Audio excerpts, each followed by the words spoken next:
Hey everybody, it's Rachel with Snapdoodle Toys, and today I'm going to be talking about one of my favorites. So in this game, it starts off with the discovery of a new island, completely uncharted territory, and it is up to you to colonize it. The island's name? Catan! Got it there.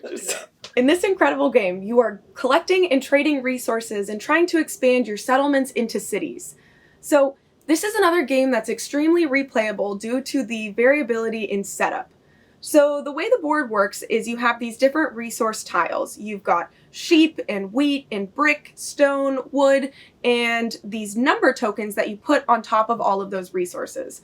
So the number tokens help determine when you collect resources. So you're going to be placing settlements and then upgrading them to cities on the board. And depending on the numbers that your settlements live on, when those numbers are rolled, you collect resources. So like I mentioned, there's a lot of variability in the way that you can set up this game. The game comes with a standard setup, which is really good for when you're learning the game and getting familiar with different strategies that you might like to play out. But once you get comfortable, you can try out so many different options with how you set them up. And the variation doesn't just come with where you place the resource tiles, it also comes with where the numbers go.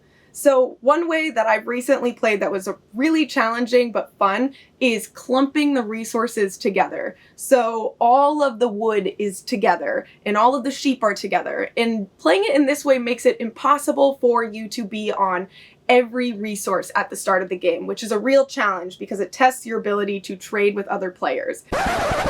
Maybe I'm getting a little ahead of myself. Let me go over what a basic turn looks like. So at the start of your turn, you're going to roll the dice, and let's say you roll an 8. So anybody that has a city or a settlement on an 8 will collect the resource that that token is on. So for example, on this board, the 8 is on wood. So this red city would collect 2 wood. So cities collect 2 and settlements only collect 1, which is why you want to upgrade to cities. So after you roll, you have the chance to spend your resources on roads, on settlements, on upgrading to cities. You also have the chance to trade with other players or at ports.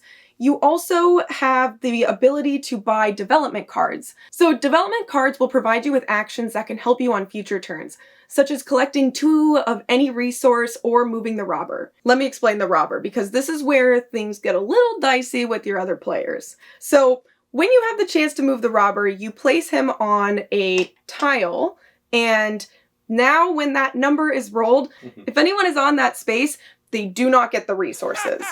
So you can see where this might cause a little tension. Alliances form, trading is cut off. It can get bad, but it's fun.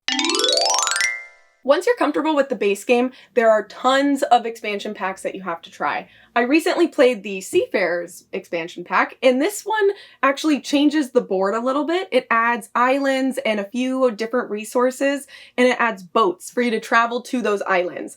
It also adds pirates, which is pretty crazy. The next one on my list to try out is Treasures, Dragons, and Adventurers, and I am super excited to sit down and play it. Catan is a game that tests your strategy and your trading skills. If you can picture yourself in the era of discoveries, then you should start your voyage to the island of Catan.